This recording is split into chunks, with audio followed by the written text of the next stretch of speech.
خاموشی پلیز خاموش. اللہ تیری عبادت کرتے ہیں, تیرے سے مدد مانگتے ہیں. میں آج سرگودا بار ایسوسی ایشن پریزیڈنٹ صاحب آپ کا شکریہ ادا کرتا ہوں. ممبرز جو پنجاب بار کونسل کے آج بیٹھے ہوئے ہیں 5, ان سب کو خوش آمدید بھی کہتا ہوں, آپ کا گیسٹ بھی ہوں, اور ادھر آنے کا بھی آپ کا خیر مقدم کرتا ہوں. اور میری جو انصاف لائرز فیڈریشن ہے, ان سب کو بھی میں آج خوش آمدید کہتا ہوں. اچھا جی, اب تھوڑی خاموشی سے آپ نے میری بات سنی, آرام سے.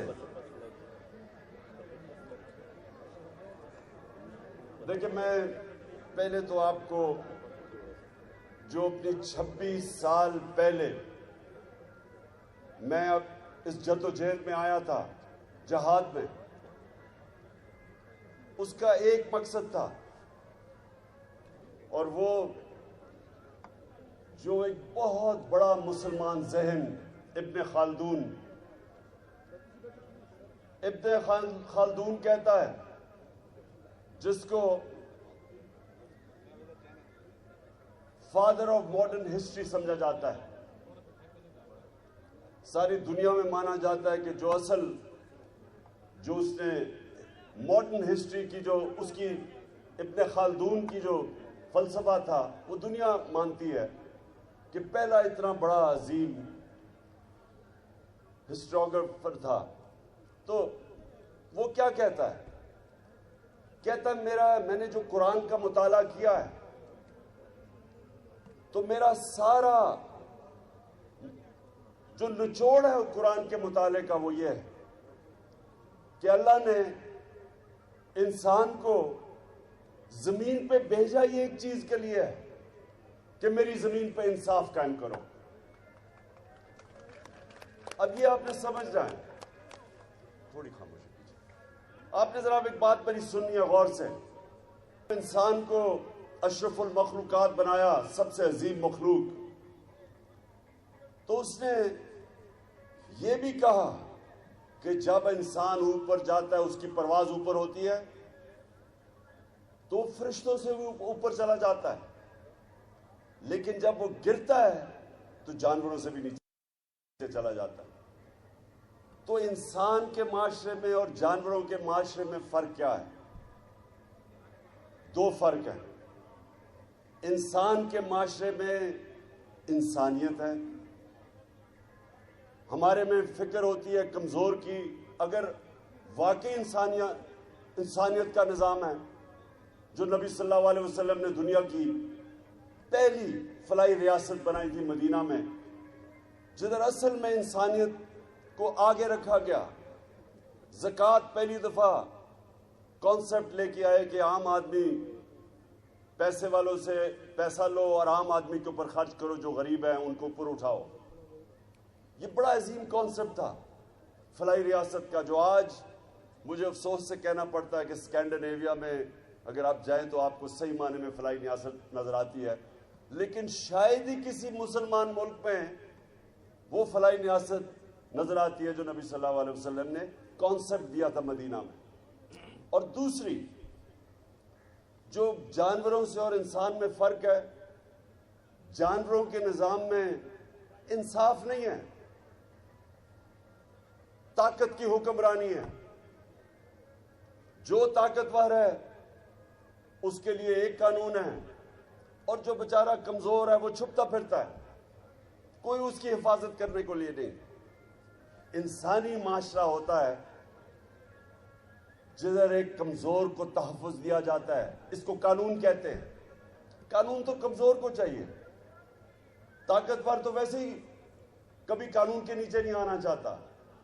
صرف کمزور کو قانون چاہیے طاقتور سے تحفظ لینے کے لیے.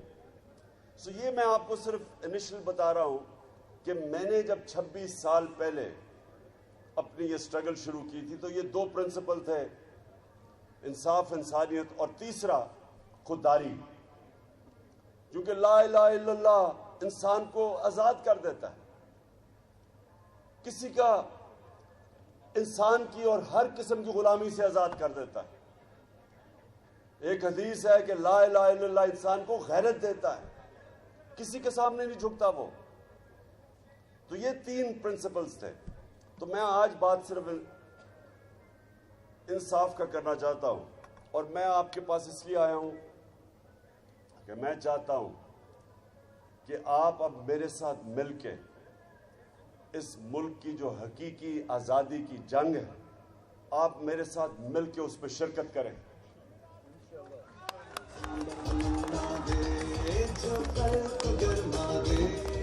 تو جو خودداری ہے، جو علامہ اقبال غلام مسلمانوں کو جگا رہے تھے اپنی شاعری سے، خودی کو کر بلند اتنا، انسانوں کو اٹھا رہے تھے، غیرت دے رہے تھے۔ اور پھر شاہین تو وہ ہے جب اپنی زنجیریں توڑ کے اوپر جاتا ہے، غلام تو اچھا غلام بن جاتا ہے۔ مولانا رومی جس طرح کہتے کہ جب اللہ نے انسانوں کو کہتے جب اللہ نے تمہیں پر دیا تو کیوں زمین پہ رینگ رہے ہو؟ کیونکہ اللہ نے ہم سب کو وہ پوٹینشل دیا ہے کہ ہم تو فرشتوں کے اوپر بھی جا سکتے ہیں، لیکن مسئلہ یہ ہے کہ غلام اوپر نہیں جا سکتا، چاہے وہ غلام ہو اس لیے کہ ایک ملک کے اندر ظلم کا نظام ہو، جو طاقتور کا انسان غلام بن جاتے۔ یہ جو فیوڈل سٹرکچر ہے یا جو جاگیردارانہ نظام ہے، یہ کیا ہے کہ جو اوپر جاگیردار ہے وہ قانون کے اوپر ہے، نیچے جو بیچارے ہیں ان کے پاس کوئی حقوق ہی نہیں ہے، تو غلام رہتے ہیں۔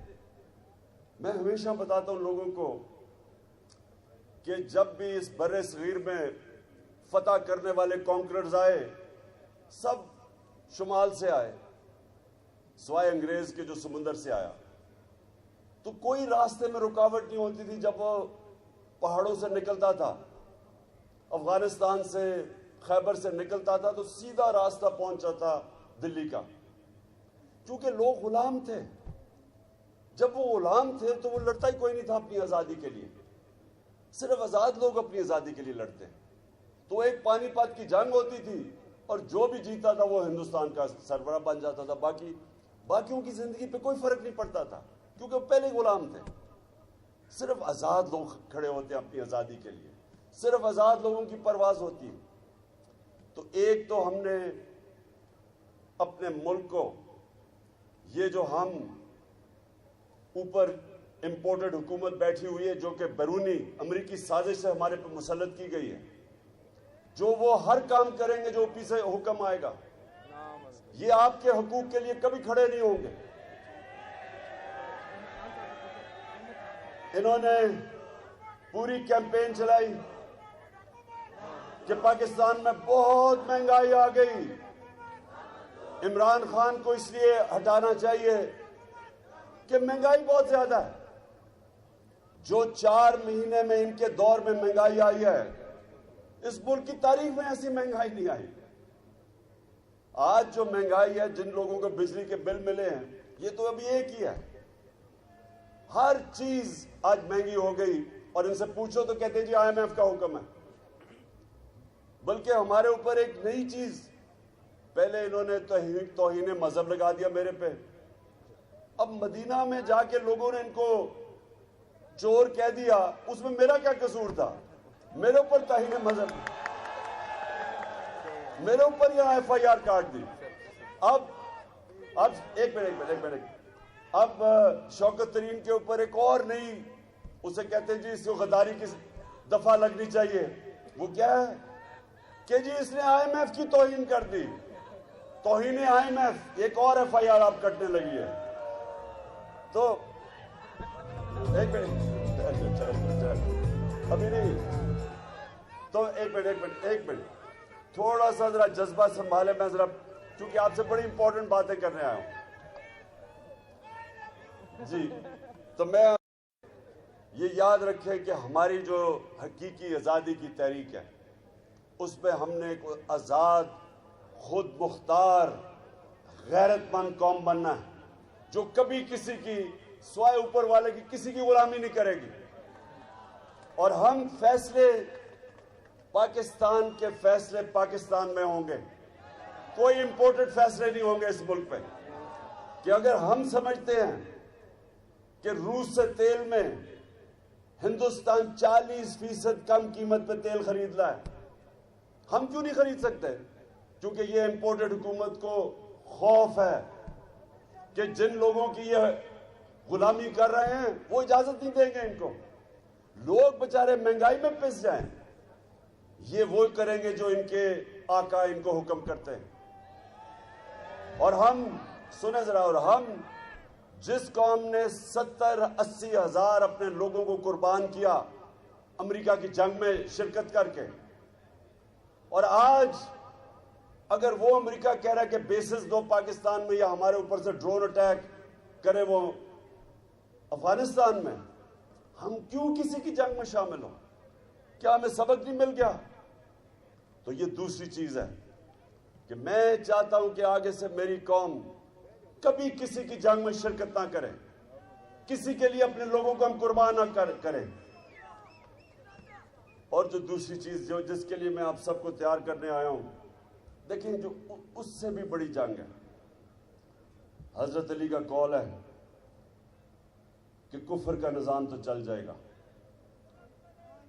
لیکن ناانصافی یعنی جو ظلم ہوتا ہے جدھر وہ نظام نہیں چل سکتا.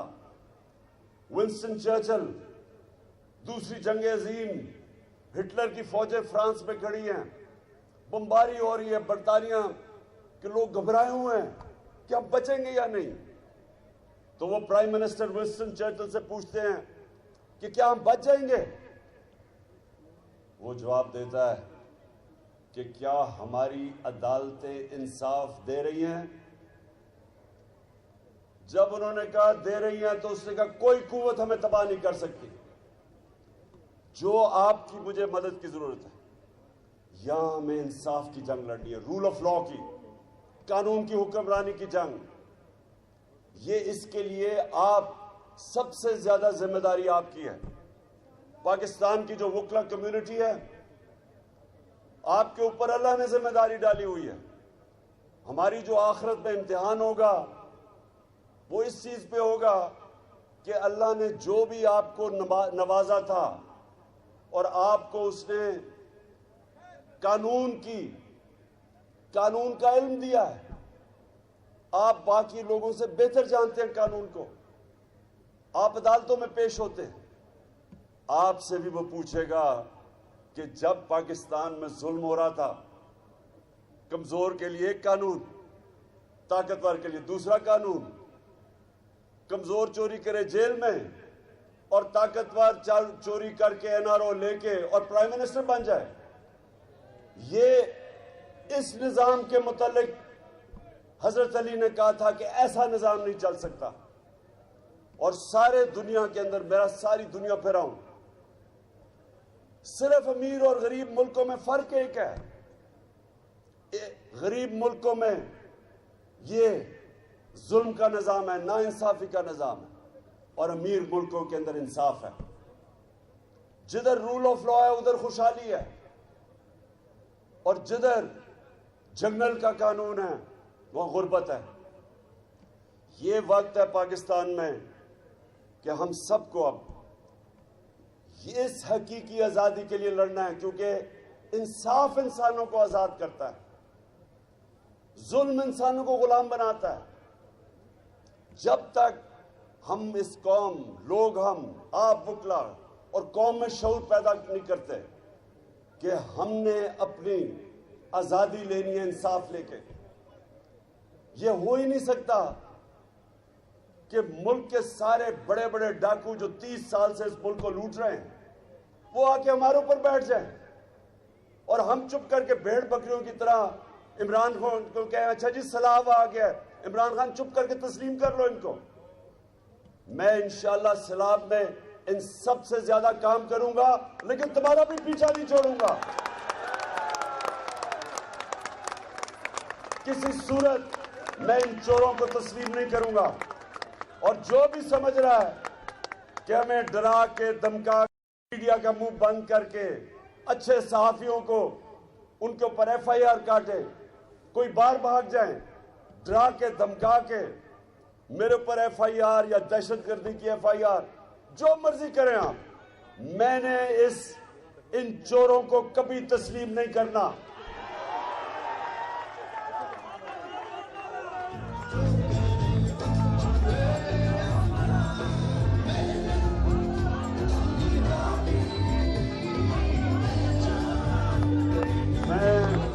میں اپنے سارے پاکستان کے وکلا کو آج اس حقیقی آزادی کی تحریک میں دعوت دے رہا ہوں۔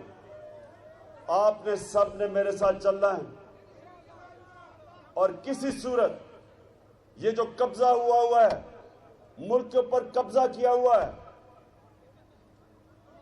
اس مافیا نے قبضہ کیا ہوا ہے، اور یہ ان کی جڑیں ہر جگہ ہیں، اور پوری ان کی کوشش ہے کہ ہم کسی طرح خوف میں آ کے ان کو تسلیم کر لیں۔ میں بار بار لوگوں کو کہتا ہوں کہ لا الہ الا اللہ بت توڑ دیتا ہے، پیسے کا بت، لالچ، خوف کا بت جو سب سے خوفناک بت ہے، جو انسانوں کو غلام بناتا ہے۔ خوف پھیلایا جا رہا ہے کہ جی دہشت گردی میں مجھے پکڑ کے جیل میں ڈال دیں گے، توہین وہی مذہب۔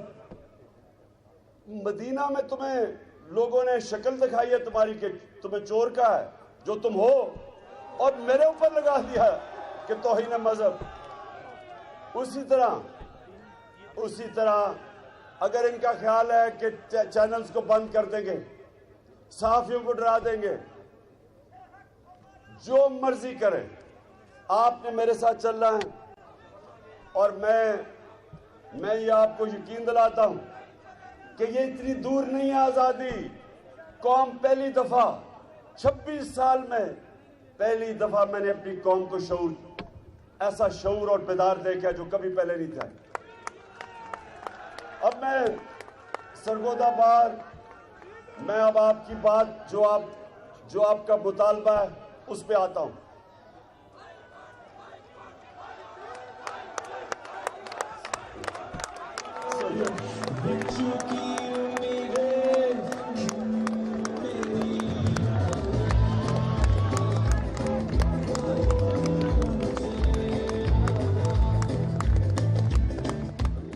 میں دیکھیں، سب سے پہلے تو میں آپ کو ایک بات کہنا چاہتا ہوں کہ پہلے میں اپنے ذاتی خیالات آپ کے سامنے پیش کروں گا، اور اس کے بعد میں حل بھی آپ کو بتاؤں گا کہ ہم نے کیسے یہاں کو سرگودا میں ایک ڈویژنل بینچ لینا ہے جو آپ سب کا ہے۔ دیکھیں، میں اپنا ذاتی ویو، میرا ذاتی ویو یہ ہے کہ پاکستان کے اندر جو ہر ڈویژن ہے اس کو صوبہ بننا چاہیے۔ وہ میں اس لیے کہہ رہا ہوں کہ دیکھیں، ایڈمنسٹریٹولی جتنا مینیجبل صوبہ ہوگا اتنا آپ بہتر لوگوں کی خدمت کر سکتے ہیں، آپ لوگوں کے مسئلے حل کر سکتے ہیں۔ یہی نہیں کہ صرف یہاں سے بکھر میاں والی سے اٹھ کے ایک عام آدمی کو جانا پڑتا ہے لاہور ہائی کورٹ، یہ صرف بات نہیں ہے، اور بھی مسئلے حل کرنے کے لیے اس کو لاہور جانا پڑتا ہے۔ میں یہ سمجھتا ہوں کہ آگے ہمیں یہ سوچنا چاہیے، اس کے اوپر ڈیبیٹ ہونی چاہیے کہ ہم اگر زیادہ صوبے بنا دیں، ڈویژنز کو بنا دیں، اس کے اوپر ڈیبیٹ کریں، ہوگا یہ مقصد صرف ایک ہے کہ عام آدمی کی زندگی آسان ہو۔ ہماری کوشش ہونی چاہیے کہ جو طبقہ مشکل زندگی گزارتا ہے اس کی ہم آسانی کیسے پیدا کر سکتے ہیں۔ میرا خیال کہ اگر یونٹ زیادہ بن جائیں، ان کے مسئلے وہاں حل ہو جائیں، لوکل گورنمنٹ سسٹم اچھا بن جائے، تو پہلی تو یہ چیز، اور دوسرا یہ بھی کہ انصاف، جس طرح میں نے شروع میں بات کی، سب سے امپورٹنٹ چیز ایک معاشرے میں انصاف ہوتا ہے۔ انصاف کے لیے بالکل لوگوں کو میلوں دور نہیں جانا پڑتا، اتنی سفر عام آدمی بالکل بات ٹھیک کہتے ہیں، وہ جا کے کہاں ٹھہرے گا، اس کو پیسے خرچ کرنے پڑتے ہیں، کرایہ دینا پڑتا ہے، وہاں رہنا پڑتا ہے۔ اور میں آپ کو یہ بھی بتاؤں کہ ساری دنیا کے اندر جب آبادی بڑھتی گئی تو صوبے بھی بڑھتے گئے۔ کیوں بڑھتے گئے؟ کیونکہ وہاں سب نے کہا کہ لوگوں کو ہم کیسے انصاف دے سکتے ہیں۔ آپ یہ سوچیں کہ پاکستان کی آبادی 40 کروڑ تھی، جب پاکستان بنا ہے تو اس کی آبادی 40 کروڑ تھی، آج 22 کروڑ ہے۔ 40 لاکھ نہیں 40 کروڑ، سوری 40 لاکھ۔ پاکستان کی آبادی 40 ملین تھی اور آج پہنچ گئی ہے 220 ملین۔ سو جب اتنی تیزی سے بڑھی آبادی تو ان کو ہم نے سروس بھی ویسے کرنا ہے۔ 40 ملین سے 220 ملین، اس کا مطلب کہ ان کے لیے آپ نے اور سہولتیں پیدا کرنی ہیں، تاکہ ایڈمنسٹریشن کا تو مقصد ہی ایک ہوتا ہے کہ لوگوں کے مسئلے حل کریں۔ تو اس لیے اس کے لیے ڈیبیٹ کی ضرورت ہے۔ آپ کا جو بینچ ہے، میں ذاتی طور پہ سمجھتا ہوں کہ ضرور بننا چاہیے۔ میری صرف ایک ریکویسٹ ہوگی کہ اس کے اور بھی بار، مجھے پتا لاہور بار کے اندر بڑا وہ شور مچائیں گے، بہتر یہ ہے کہ ہم بیٹھ کے، اور میں بیچ میں پڑھتا ہوں، ہم بیٹھ کے ان کو کنونس کریں کہ